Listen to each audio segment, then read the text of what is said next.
Hey crafty people, I'm Sarah, also known as Craft Nerd, because I'm a nerd who loves to craft.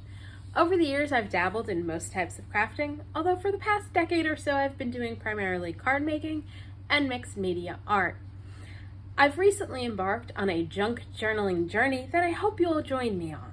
Today we're working on creating a junk journal cover inspired by the Rach and Bella June 2023 collaboration, How Boho Can You Go? And we're making it out of a piece of fabric that I embroider. We're also going to create a dangle for the spine and an embroidered pocket for the inside cover. Let's get crafting! As I said in the intro, today's project inspired by the June 2023 Rach and Bella collaboration, hashtag How Boho Can You Go? Disclaimer, I am not one of the collaborators, but I've been watching their videos and I've developed a huge case of fabric and trim envy because all of the collaborators have some gorgeous fabric and trims. But instead of going with my initial impulse to go shopping on Etsy, I decided I could pull out some embroidery floss and fabric and create my own beautiful embroidered junk journal cover.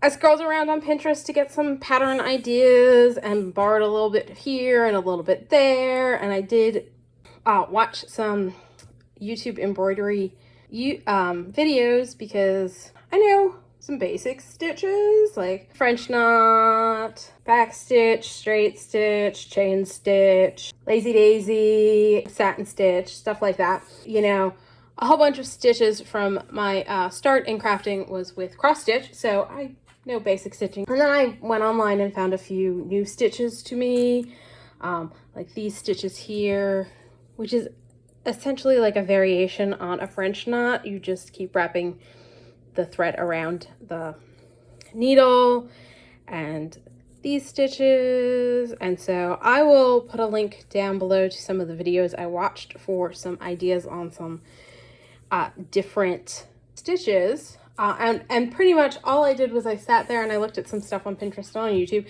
and kind of created my own design. The fabric I'm using came from Valance that I picked up at a thrift store near me. It was fine for embroidering on. It was a little hard for transferring my pattern because I sketched out a pattern. So I kind of sketched out a pattern and ended up improvising and doing different stuff as I went along, as I was putting it on here, than initially planned in the pattern. But it gave me a general layout, and transferring it onto this piece of fabric was not great because I think you can see it's highly textured because of the pattern there. And so tracing and drawing on it was not great, but I did get it done. I spent my evening stitching it, and then I got done and realized I put it too high on my piece of fabric. There's no extra fabric at the top, no leeway for wrapping around when I put it together as my journal cover. So that is something to keep in mind. I should have cut this piece a little bit longer so I would have more leeway for it, but we're gonna go with it and figure it out as we go along on assembling it onto our pieces of comic book board, which is what I'm gonna use to create the junk journal cover. And I've got two pieces that are 6 by 9 because that's what I designed this pattern to be, was 6 by 9. And I do this every time I like sketch out. I like mark out the exact size that I want the finished piece to be, and then don't leave any like I really need to just start adding in a 1/4 inch around so that I actually leave some leeway for myself. But that was the pattern, got it stitched, spent a lot of time doing it, not gonna give up on it. We're gonna make this work for our cover.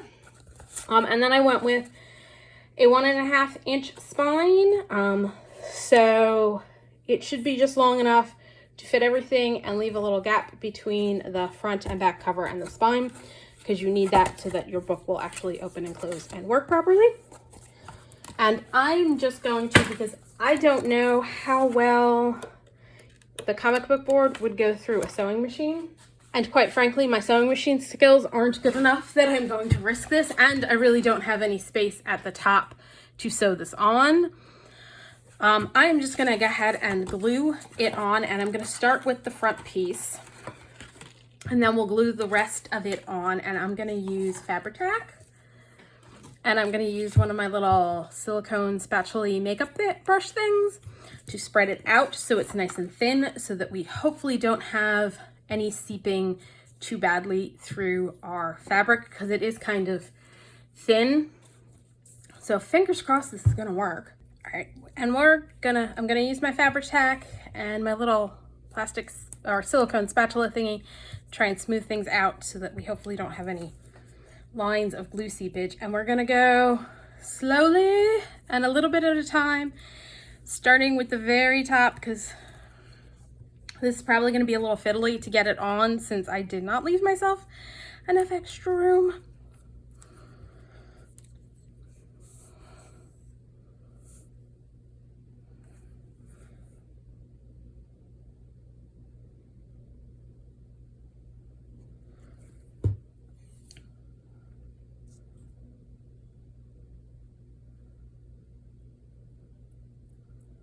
I want to make sure I get glue all the way at the top.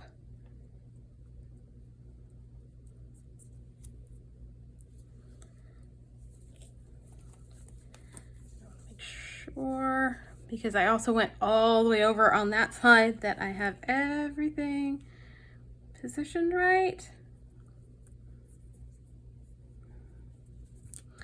Now I will leave a link in the description down below to Rachel's video introducing the collaboration, because I believe she has a playlist going of all of the actual collaborators and their videos, so you can check them out, because yeah, there have been some amazing projects this month with this theme.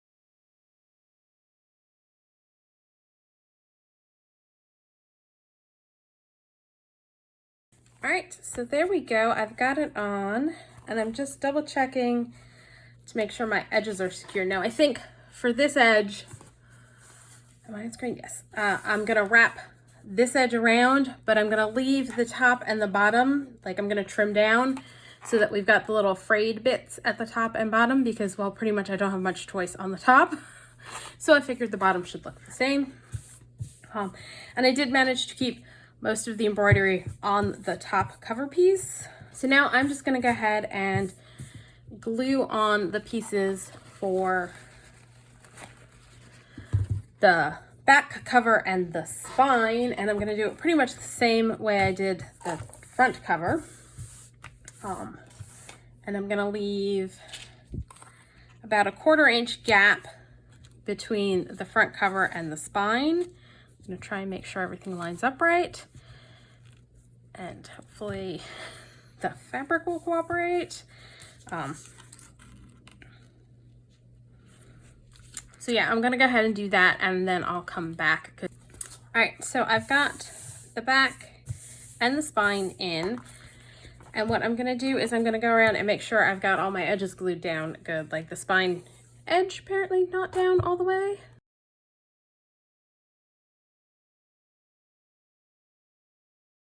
And you may notice glue lines on this one. I started using this one for doing the front, and it dried too fast. I didn't put enough glue down before I started attaching. So that's why there are glue lines on this one. All right, so my top and my bottom I'm gonna leave frayed. The sides I'm gonna wrap around. I'm gonna trim a little off over here so there's not quite so much bulk when I wrap around.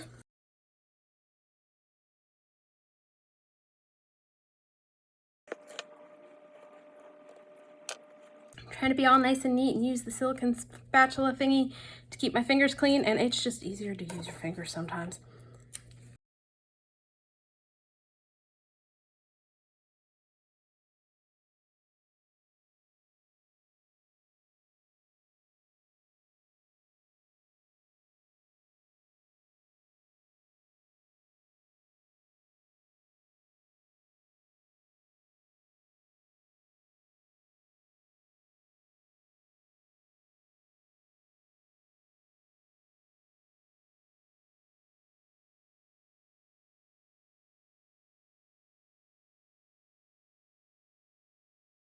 Okay, so I've got it wrapped around, glued down, and I want to clean up my top and bottom so it's a little, the fray bit is a little bit more even than it currently is.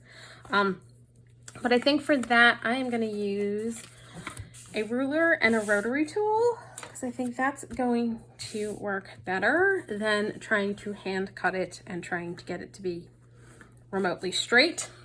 I'm just going to go a little bit above where the comic book board is.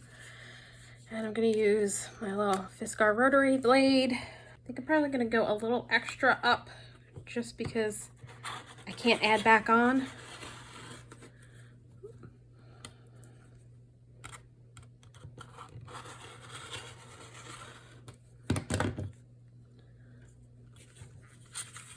Yeah, definitely going to need to trim down a little bit more, but yeah, as I'm cutting with this blade, I'm pushing against the ruler to keep it straight. I probably need a new blade in it, but that's okay. Yeah, that's a little more at the bottom than I want.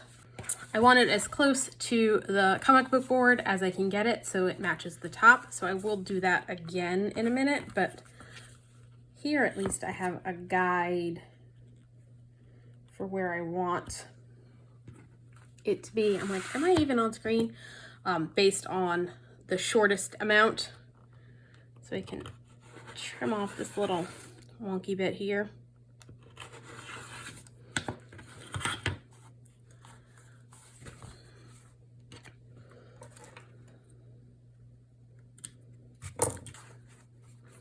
And I'm actually okay with the fact that it's a little frayed. I kind of like the look of that. But again, I want to trim everything so it's just slightly above.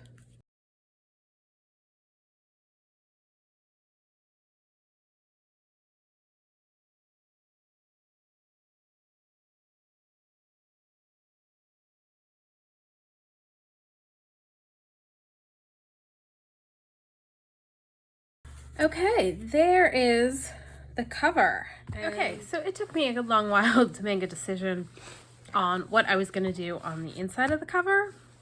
I tried out a bunch of things, and the problem was a lot of them weren't thick enough so you could see like the difference between the comic book board and the fabric bits along the spine area.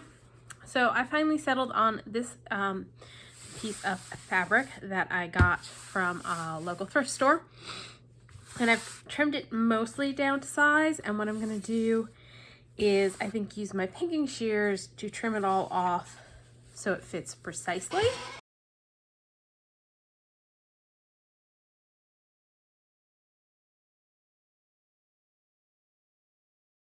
And then I'm going to trim this side down and try and get that straight-ish. And then what I think I'm going to do is glue it down along the bottom and along this side, and then trim the top and the other side to hopefully get it straight-ish. So that's my plan. We'll see how that goes.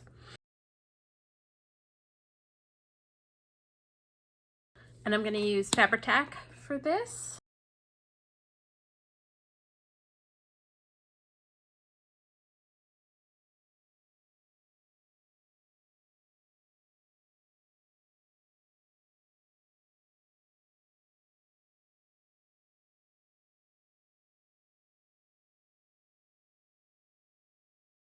All right, so I'm just making sure I push it down in the creases good and get it glued in well on my creases along the spine.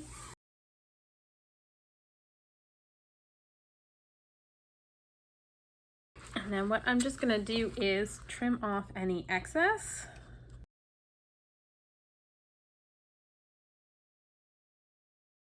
It did not go very straight, but that's okay. I will probably be adding some stuff on the inside so that I can cover that up. I'm pretty sure I'm gonna do a pocket along the bottom, so that will help cover up the fact that I did not cut that very straight. Okay, so I'm just gonna fold this bit back and trim along that line.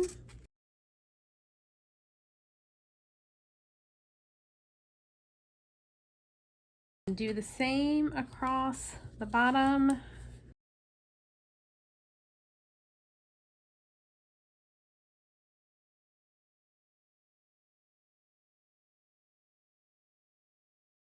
I'm gonna finish gluing this down and see if there are any spots that desperately need a trim after we do that. Okay, so I went around and made sure everything was stuck down really well, and that nothing was overhanging too much. And I'm also going to add, because cream, it's gonna end up looking dirty eventually, so I decided that I wanted to add some lace to the back. And this is lace I dyed with some tea. So it's some tea dyed lace, and we're just gonna cover the back with it, and I'll trim it off once we get it on there. And again, I'm gonna use my Fabri-Tac, and I think I'm gonna do this in sections. And I'm gonna use my little silicone spatula thingy to smooth out the Fabri-Tac so it's a nice smooth layer.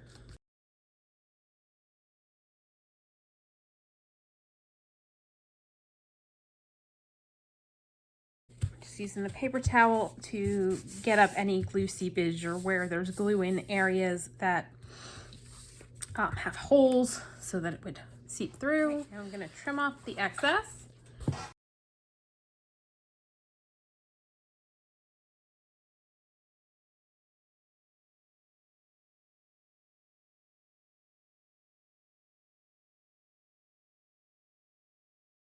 All right, so now I'm gonna go back around and double check that all the edges are down. All right, there we go. That's all the lace on. And I think I'm probably going to get another strip of lace just to finish off this edge a little neater that wraps to the front, but I've gotta figure out what I wanna use for that.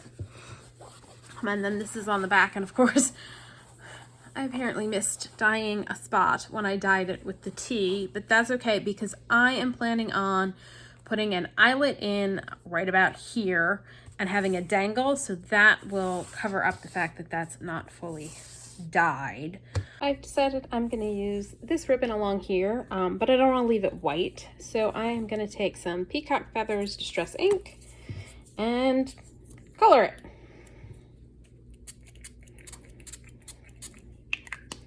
That is a little more intense than I want it, so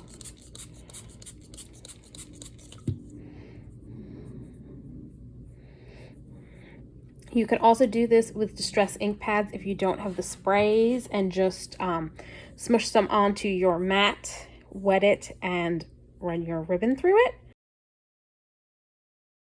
So this is a really great way to change the color of white ribbon, and also you don't have to necessarily buy a whole bunch of different colored ribbons. You can just buy white and color it with your distress inks. Before I attach this, I'm gonna have to let it dry and clean up the mess I've made on my craft mat. So we'll come back when that's all dry.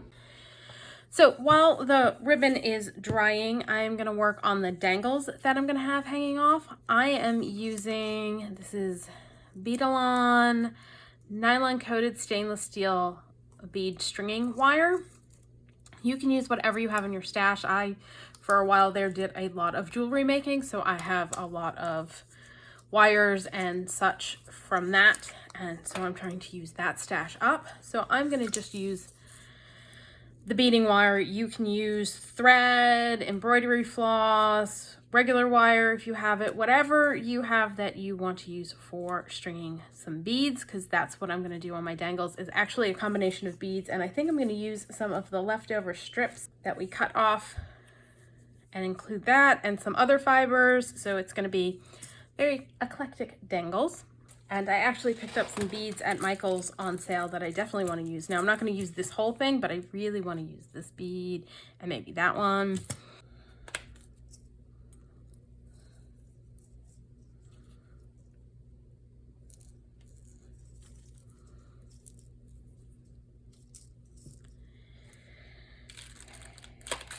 And I've also got some pearls that I picked up and some purple pearls, and we're just gonna string a bunch of stuff together and see how it goes.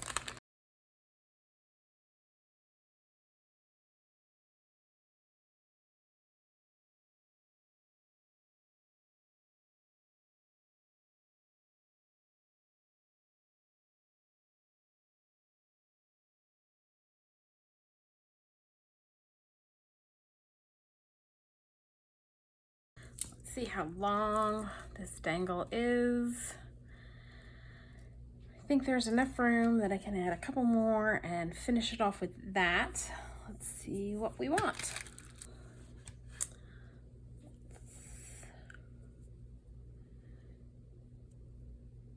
Go with, I think, yep. I'm gonna go with, oh, nope, those are not the same spacers. Let's see. Okay, that one wins because I found two of them first. So we're gonna go spacer, blingy bead, spacer, whoop. And this is one, just play around with whatever beads you have. I picked these up at Michael's in the bead section because they were on sale. They were doing clearance on some of the beads and I could not resist. But you can use whatever you've got in your stash. I'm trying to decide, how I want to hang it, because what I'm going to use, one of these, which is a cord crimp on one end, and then I'll use a crimp bead on the other. So I've got to decide which side this one's going on versus the crimp bead. And actually I'm gonna see, since I ended up using silver and I thought I was gonna go with gold accents on this, if I've got one in silver. So I did find one in silver. I've decided I want the bigger bead to hang at the bottom.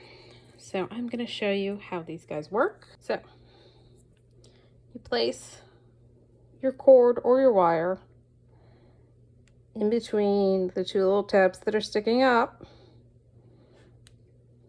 and then pinch them down.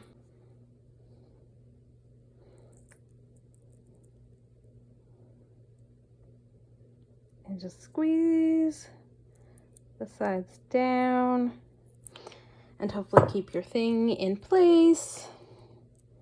This is definitely one of those times where having 3 hands would come in handy. And I have like glue hanging off my fingers. Okay.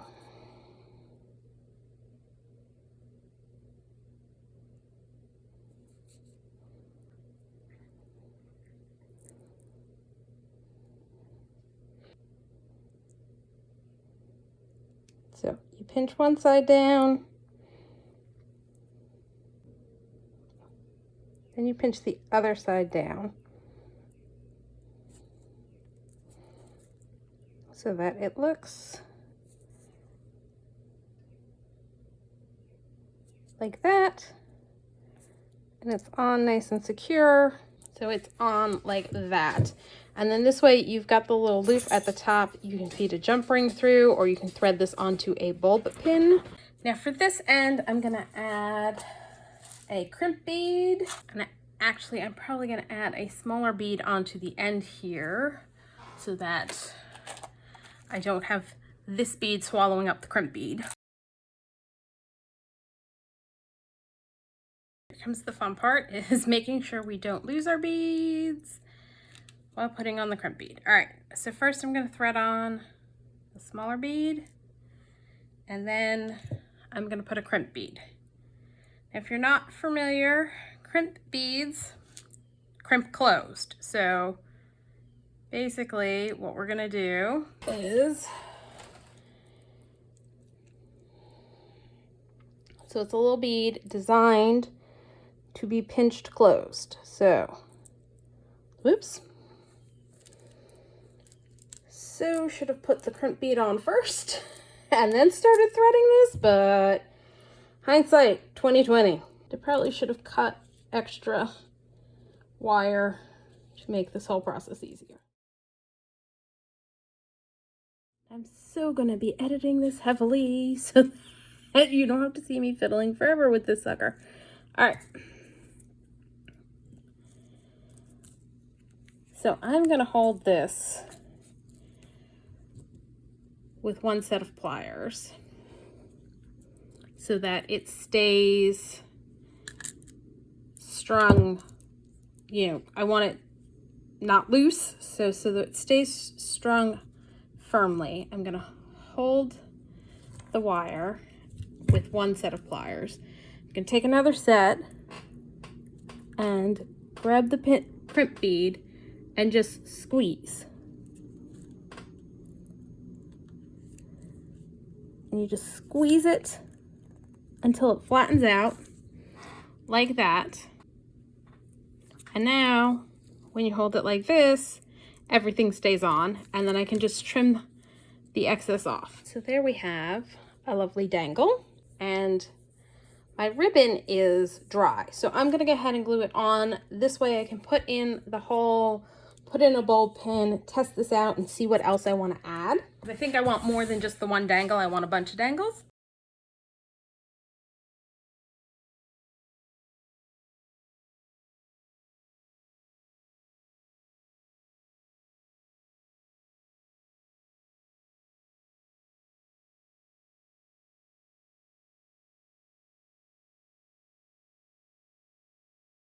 Okay, now I'm gonna go in and get the little ruffly edge glued down.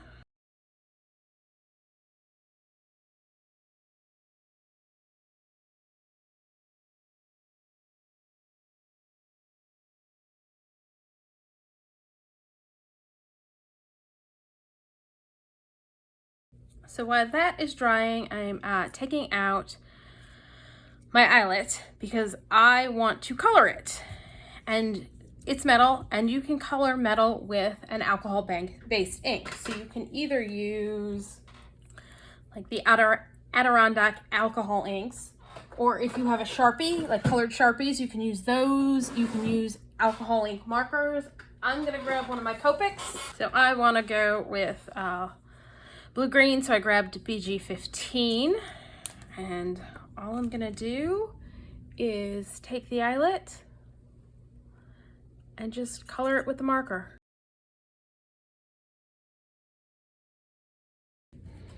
So there you go. Now it's a blue-green. I'm gonna let that dry. I think I'm also gonna color the washer that goes with it.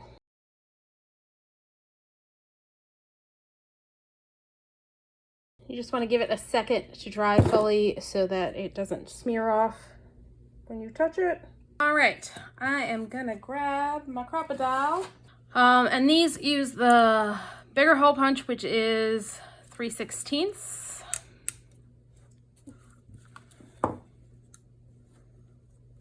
And I'm gonna punch my hole fairly close to the top and try and get it center-ish. Well, let's do that. That'll give me a better idea.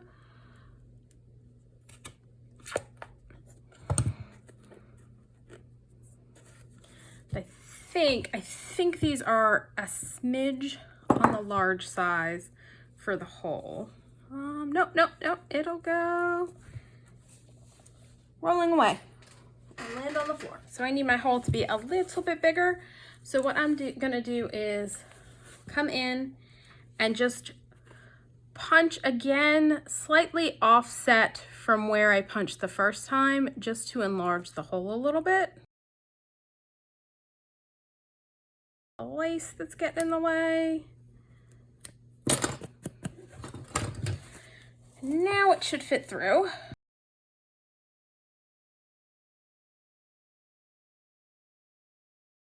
Go.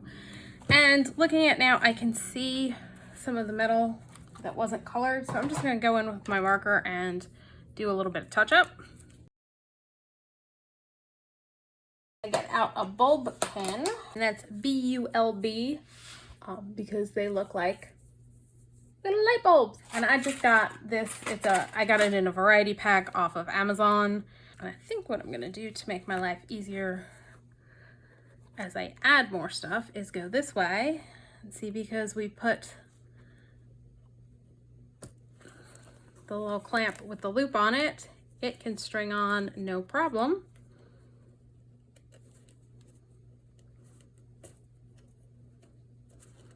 Now, of course, I'm going to take this off when I bind in my signatures, but I just kind of want to see how that looks. And yeah, it is a bit of a chunky monkey and clunky on there, which won't be as big of an issue once we add the signatures and bulk this sucker out so that it's a little sturdier.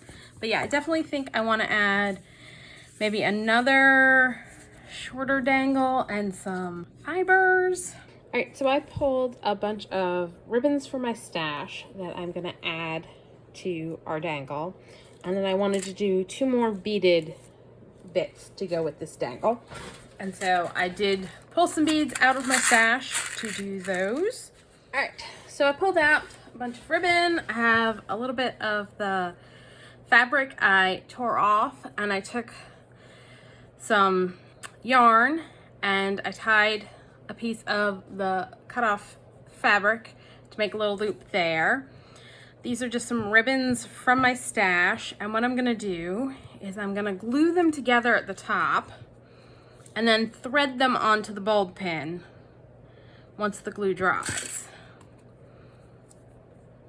So I'm just gonna kind of glue them all together. Put them down so that they angle a little bit and spread out.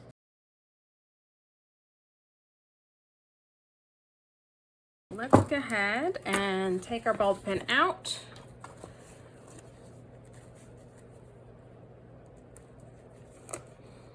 All right, so I'm gonna put my bulb pin through my eyelet, thread on the yarn, thread the ribbon through the pin, add my dangles,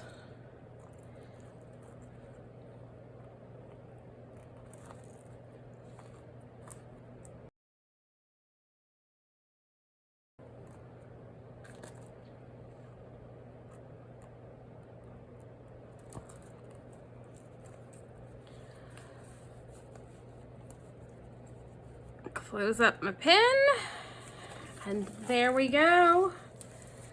There are all of our dangles for our cover. Can you see that? Probably not. There we go.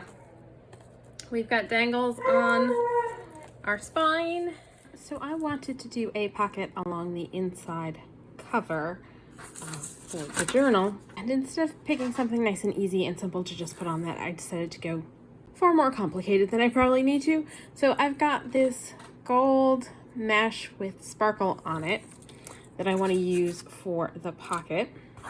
But 1, it doesn't really show up very well against the fabric, and 2, it's really kind of flimsy to be a pocket. So I'm going to back it with strips of vellum that I'm going to attach, and then I'm going to attach the ribbon on top.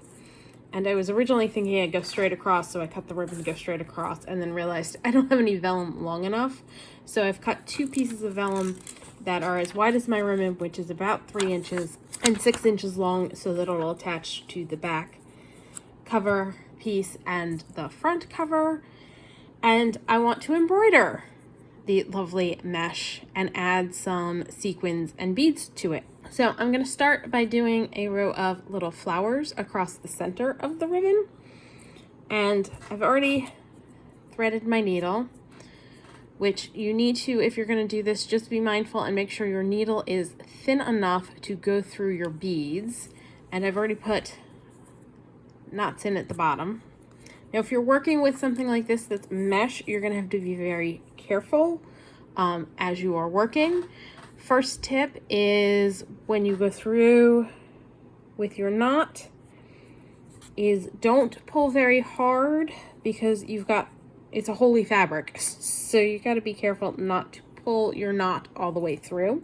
So I'm making my flowers using a lazy daisy stitch. So you're going to come up through the hole, through one hole, go back down through the exact same spot.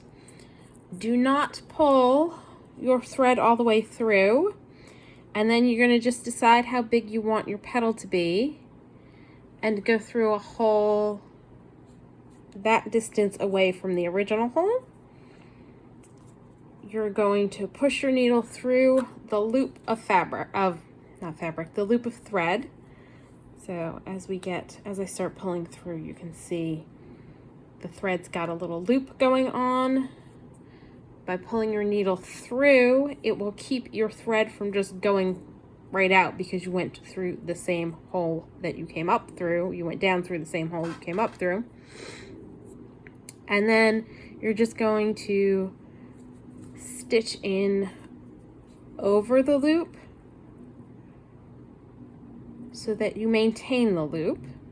And do not pull very hard, especially when you're using this kind of fabric to do it. And then you're just going to go back up through that same starting hole and do it all over again. And you can fiddle a little with your loop to adjust it.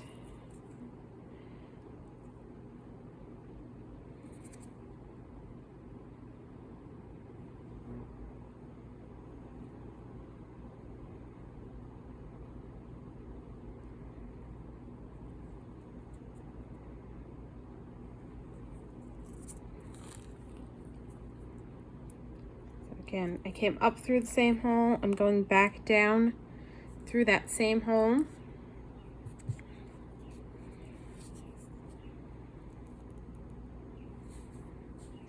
I'm going to go up the distance out I want my petal to be.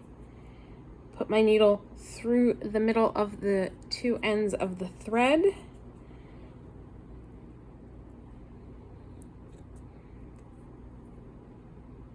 Pull until I get my little petal loop. Go back down, stitching over the loop.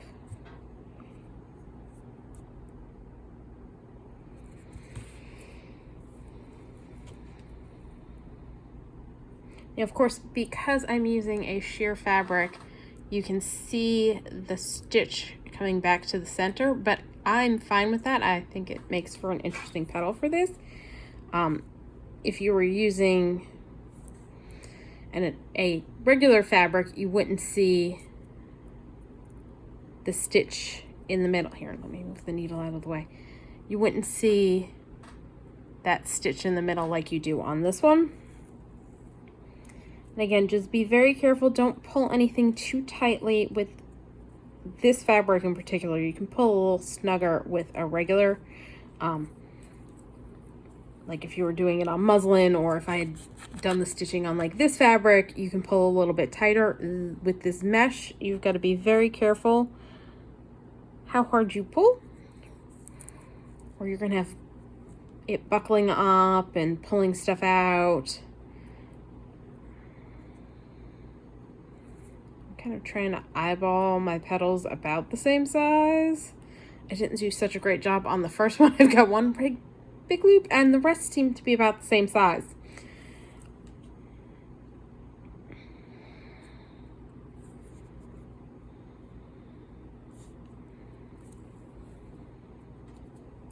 See, there. Don't pull too tight.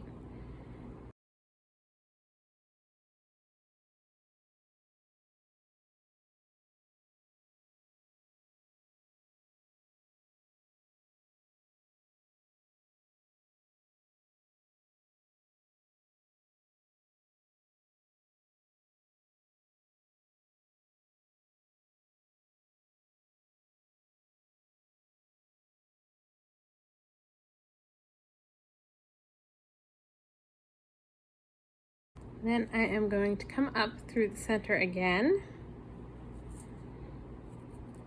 And this time I'm going to add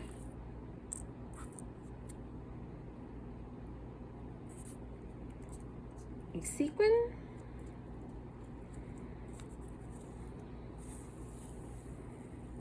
and a seed bead.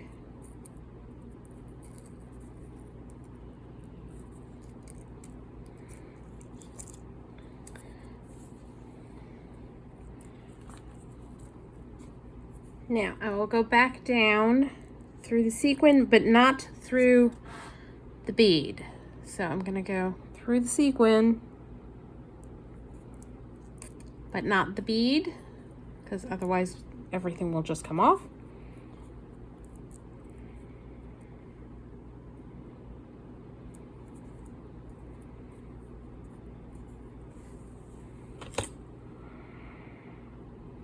Now I'm going to flip it over. If I was using a different fabric for this, I would just keep going all along without tying off, but since this is sheer, you'll see any threads through. So I'm just gonna flip it over and I'm gonna kind of weave it under the threads that are here and tie a knot.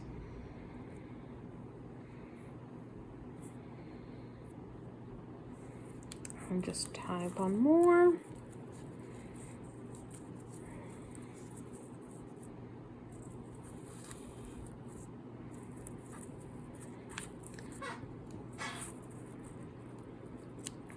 And cut that off.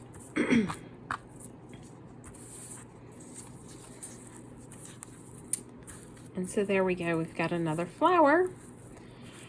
And now that I've shown you one, I'm gonna go ahead and do a couple more flowers down along here. And then I'll come back and I think I'm gonna do some more beading and stitching along the top and the bottom. So I did a test for the top section and did stitched on some beads, and I'm going to show you how I did that because I'm going to do another row of them along the bottom. And yeah, I didn't get a very straight line, but that's okay. So I'm just going to come from the back, come up again, not pull too tight because I don't want to pull my knot through. I'm going to thread on a it's a long skinny bead. They're called bugle beads, so I'm going to thread that on. And what I did with this one, so that my knot's not at the end, is I started and threaded it down going this way.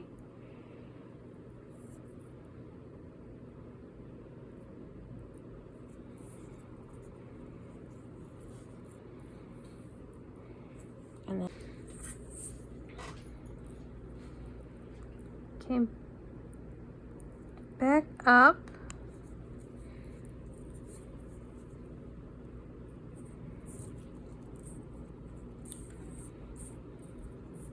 and threaded onto the needle a seed bead.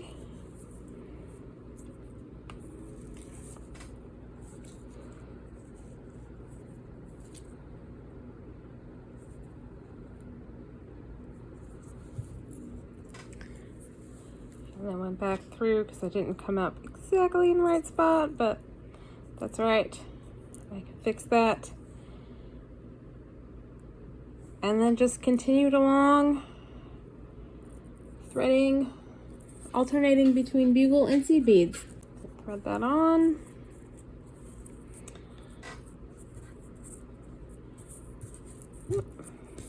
Lay it out flat to figure out where I need to stitch down.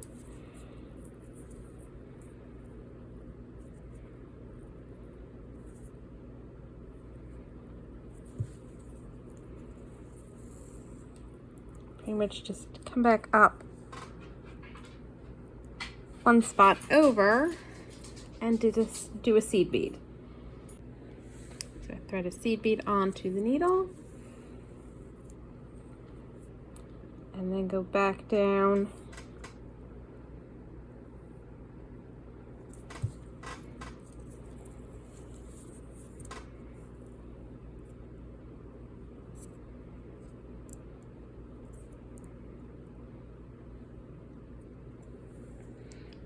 So I'm just gonna continue along, stitching them all the way across off camera because, well, it'll get a little boring if you are sitting here watching me do all of these. Okay, so I finished embroidering this section of the ribbon, and it's not the easiest thing to embroider on, so I think I'm gonna hold off on doing a second pocket like this, and I'm gonna attach it to, which you probably can't see very well, the vellum, and I'm gonna use fabric tack. I'm just gonna do a little bit of fabric to tack along the edges and behind my flowers. Which am I on the screen?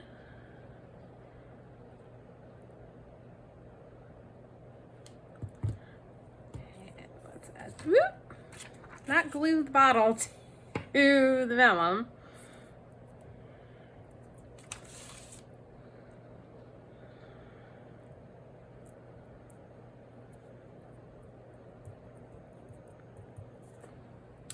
I'm going to use my little spatula so I can try and avoid getting too much of the glue on my fingers.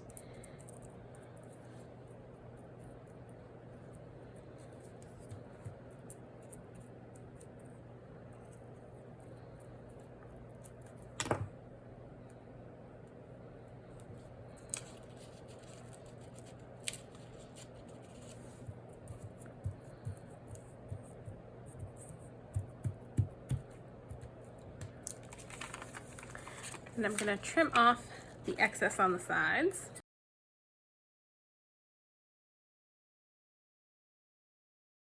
And glue it in to the front of the journal. Move the dangle out of the way. So that will go right there. So I'm just going to put a little bead of glue along the sides and the bottom.